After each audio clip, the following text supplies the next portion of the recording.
اچھا، اب بیوی کو کسی نے مارا، شوہر نے مارا بیوی کو، وہ بیوی جا کے محلے میں بتا دے میرے شوہر نے مجھے مارا ہے، تو یہ غیبت ہے؟ غیبت نہیں۔ پھر غیبت کیا ہے؟ غیبت کو سمجھنے کے لیے نبی پاک صلی اللہ علیہ وسلم کا ایک واقعہ سمجھنا ہو۔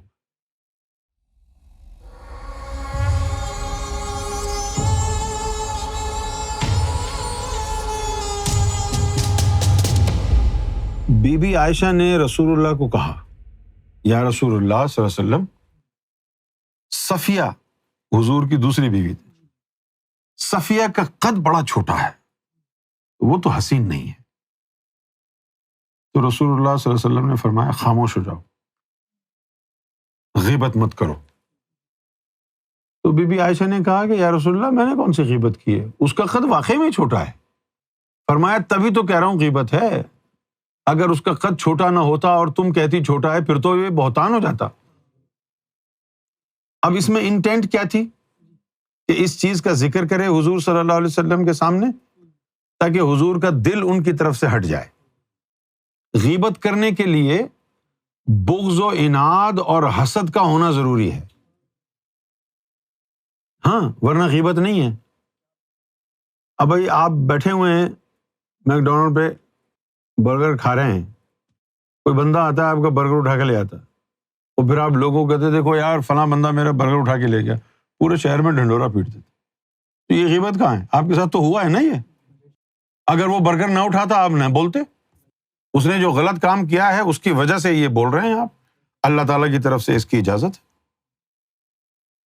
غیبت تو اصل میں یہی ہے کہ جب انسان کے دل میں کسی کے لیے حسد ہو، بغض ہو، عناد ہو، اور اس کو اس کی کوئی خامی پتہ چل جائے تو اس کو معاشرے میں ڈیگریڈ کرنے کے لیے وہ پھر لوگوں کے اندر یہ اس کی خامی بیان کرے۔ کسی کی خامی لوگوں کے سامنے بیان کرنا، اس نے تمہارا کچھ نہیں بگاڑا، تمہیں اس سے حسد ہے۔ اب فرض کیا جیسے میں آپ لوگوں کو ایک بات بتاتا ہوں، ایک آدمی اپنے گھر میں چار دیواری میں بیٹھ کے شراب پی رہا ہے، آپ اس کی ٹومے لگے ہوئے ہیں، کھڑکی سے ادھر سے جھانک جھوک کے آپ نے دیکھا یہ شراب پی رہا ہے، پورے محلے میں ڈھنڈورا پیٹ دیا۔ بات تو سچ ہے شراب پی رہا تھا وہ، لیکن چار دیواری میں سب سے چھپ کے پی رہا تھا نا، یہ گناہ اس کے اور اللہ کے بیچ میں تھا۔ تم نے اس کے اس عیب کو لوگوں پر آیا کیوں کیا؟ تمہارا کیا نقصان تھا اس میں کہ وہ شراب پی رہا ہے؟ یہ غیبت ہے۔ لیکن اگر چوک کے اوپر کھڑے ہو کے شراب پی رہے ہو آپ، اور کسی نے کہا دیکھو بھائی وہ شراب پی رہا ہے، پھر یہ غیبت نہیں ہے۔ کیوں نہیں ہے؟ بھائی سب دیکھ رہے ہیں،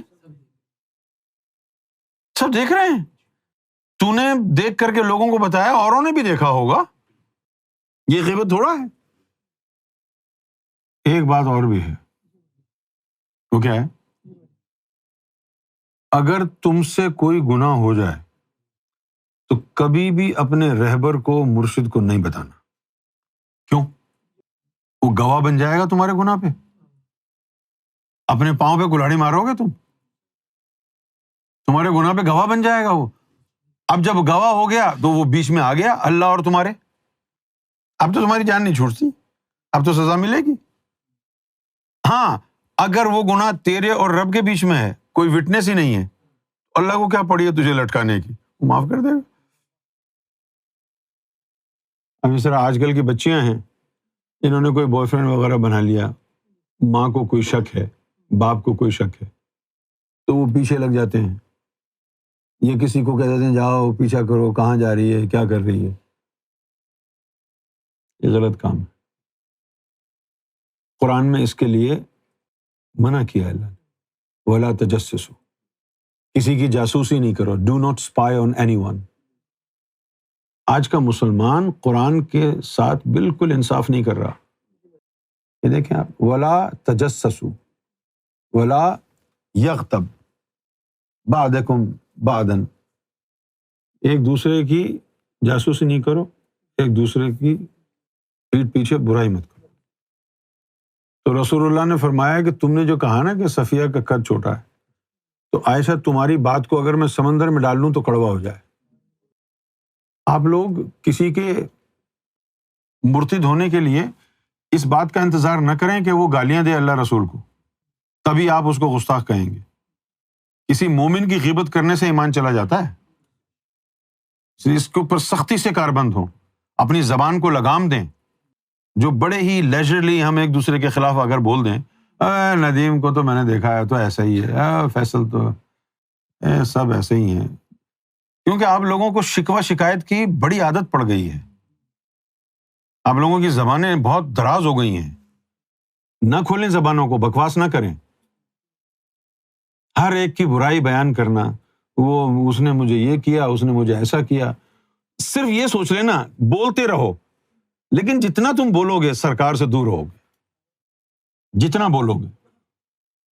کیونکہ اگر میں کسی کو بھی لے کے بیٹھ جاؤں کہ ہاں بھائی سب خیر ہے، شروع ہو جاتے ہیں جی فلاں نے یہ کیا، اس نے ایسا کیا، اس نے ویسا کیا، یہ ایسا ہے، وہ ویسا ہے۔ چلو ٹھیک ہے، ان کی برائیاں گنوا رہے ہو، تم فرشتے ہو، اپنی بھی حرکتیں بتاؤ نا، اگر انصاف مزاج ہو تو، ہے نا بھائی؟ اپنا بھی تو حال بتاؤ نا لوگوں کو کہ تم کتنے اچھے ہو یا کتنے برے ہو۔ اور یہ پرانے زمانے میں شاید ہوتا تھا کہ عورتیں غیبت میں مشہور تھیں۔ میرا خیال ہے کہ اس وقت تو مرد آگے نکل گئے ہیں، عورتیں تو بیچاری پیچھے رہ گئی ہیں۔ جو مردوں کا حال ہے نا، جو چبڑ چبڑ زبان ان کی چلتی رہتی ہے، اس نے یہ کیا، اس نے یہ کیا، وہ اتنا برا ہے، وہ اتنا برا ہے، وہ اتنا برا ہے۔ وہ سب ذاکر قلبی ہو، تم آپس میں ایک دوسرے کے خلاف برا ہو، اس کا بھی ایمان گیا، تیرا بھی گیا۔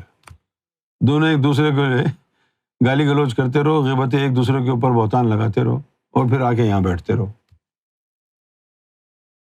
ہمارے پاس بھی آ کے لوگ ایک دوسرے کی جو ہے نا وہ برائیاں کرتے ہیں، غیبتیں، میں ان کو بولتا ہوں چلو خیر، باز نہیں آتے، پھر بھی بول دیا ان کو، چلو یار خیر ہے، سرکار کرم فرمائے۔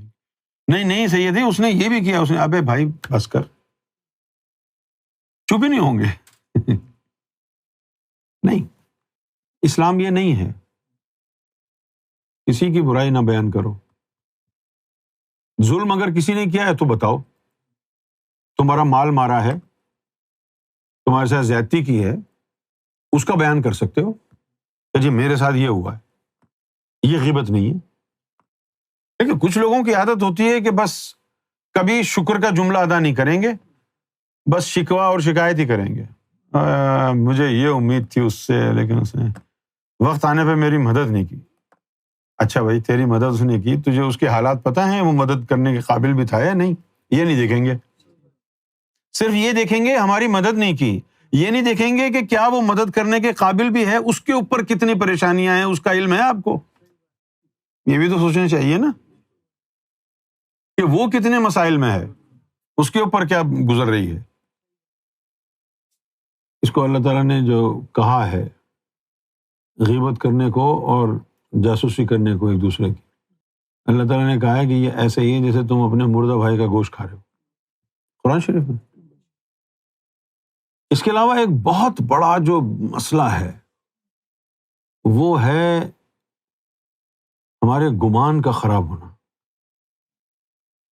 گمان کا خراب ہونا کیا ہوتا ہے کہ آدمی کسی کے بارے میں کوئی رائے قائم کر لیتا ہے کہ بھئی یہ ایسا ہے، اور وہ رائے اتنی مضبوط قائم کر لیتا ہے کہ بس اب اس کی کوئی بات اس کو جو ہے قبول نہیں ہے، بدگمان ہو جاتے ہیں جیسے۔ پھر آپ جو مرضیاں کہیں، ثبوت دکھائیں، میں نے کچھ نہیں کیا، کوئی اثر نہیں۔ قرآن نے اس کو کیا کہا کہ بعض بدگمانیاں کفر ہے۔ اب اس کی تشریح کیا ہے؟ بعض بدگمانیاں کفر نہیں، بلکہ بدگمانیاں بعض لوگوں کے بارے میں ہو جائیں تو کفر ہے۔ جیسے کوئی اللہ کا دوست ہے، اس کے بارے میں بدگمان ہو، ایمان سے ہاتھ دھو بیٹھے۔ اچھا، لوگوں کے کو جو ہے لگتا ہے کہ عام سی بات ہے یہ، بھائی جی سب اگر جہنم میں جائیں گے، ایک دوسرے کے اوپر بہتان لگائے، غیبت کریں، کچھ بھی نہیں ہوگا، کیونکہ انہوں نے جانا ہی جہنم میں۔ لیکن اگر کوئی مومن ہے اور دوسرے مومن کے اوپر لگاتا ہے، ایمان چلا جائے گا۔ عام دنیا داروں کو تو یہی کام ہے نا، جھوٹ بول کے اپنا مقصد پورا کرنا، کام نکالنا، اس کے اوپر ڈال دی کہانی، اس کے اوپر ڈال دی کہانی، اپنا فائدہ اٹھا لیا۔ یہ تو عام دنیا دار لوگوں کا کردار ہے۔ تم تو مومن ہو، تم کو تو اصول اور قواعد اسلام کے مطابق چلنا ہوگا۔ تم کو تو اپنی زبان کے اوپر تالا لگانا ہوگا، تم کو اپنی بکواس نہیں کرنی تم نے. تمہارے تو بولنے پر بھی پہرا ہے، سوچنے پر بھی پہرا ہے. کیوں پہرا ہے؟ کہ اللہ تعالیٰ نے جنت کے بدلے تمہاری مال اور تمہاری جان کو خرید لیا ہے. اب جب اللہ نے خرید لیا ہے تو اللہ کے اصول کے مطابق اپنی جان اور مال کو چلاؤ، اللہ کے اصول کے مطابق. لیکن آج کے دور کا المیہ یہ ہے، منوست یہ ہے اس دور کی، کہ لوگ اپنے آپ کو کسی بندش میں ڈالنا نہیں چاہتے، بھلے وہ اللہ تعالیٰ کے احکامات کیوں نہ ہوں. اللہ تعالیٰ کے احکامات ماننے کی جب باری آئے گی تو بس پھر وہاں ٹھوس ہو جائیں گے، سانپ سوکھ جائے گا. ہاں، داڑھی رکھنے میں کوئی مذائقہ نہیں، میٹھا کھلا دو، وہ بہترین سنت ہے. نکاح والی سنت بہترین ہے. 3 پتھر باندھنے والی سنت کسی کو یاد نہیں ہے. اپنی زبان کو لگام دے. حضور صلی اللہ علیہ وسلم نے ابو بکر صدیق کو کیا کہا تھا؟ آپ مجھے بتائیں، اگر میں ندیم کو یہ کہوں، ندیم اگر تم نے مجھے اپنی زبان اور اپنی شرمگاہ کی گارنٹی دے دی تو میں تجھے جنت کی گارنٹی دوں گا. اب مجھے آپ یہ بتائیں کہ اگر اس کی زبان اور اس کی شرمگاہ محفوظ ہوتے تو رسول اللہ اس کو کہتے کہ اپنی زبان شرمگاہ کی گارنٹی دو.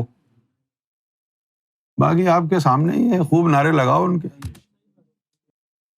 سچی بات ہضم کہاں ہوتی ہے؟ سچی بات ہضم نہیں ہوتی ہے. یہ جتنے کے بچے پھر رہے ہیں وہ صحابہ کرام کو گالی دے رہے ہیں، کہاں دے رہے صحابہ کرام کو گالی؟ رسول اللہ کی حدیث قرآن کی روشنی میں تمہارا ایمان بیان ہو رہا ہے. ایک جانب کہا جا رہا ہے من کنت مولاہ فہذا علی مولاہ، ایک جانب یہ کہا جا رہا ہے کہ جس کا محمد مولا ہے علی بھی اس کا مولا ہے، اور دوسری جانب کیا کہا جا رہا ہے؟ ابو بکر زبان اور شرمگاہ کی گارنٹی دو تو میں جنت کی گارنٹی دوں گا. بتائیے، جن سے گارنٹی مانگی جا رہی تھی شرمگاہ اور زبان کی، ان کو خلیفہ بنا دیا، اور جن کو کہا جس کا محمد مولا ہے علی بھی اس کا مولا ہے، اس کے گھر کو آگ لگا دی گئی. پھر بھی مسلمان زندہ باد ہیں. ہم تو نہیں ہیں ایسے مسلمان، ہم تو مسلم علی ہیں، ہم تو علی کے مسلمان ہیں، حسین کے مسلمان ہیں، گوہر شاہی کے مسلمان ہیں.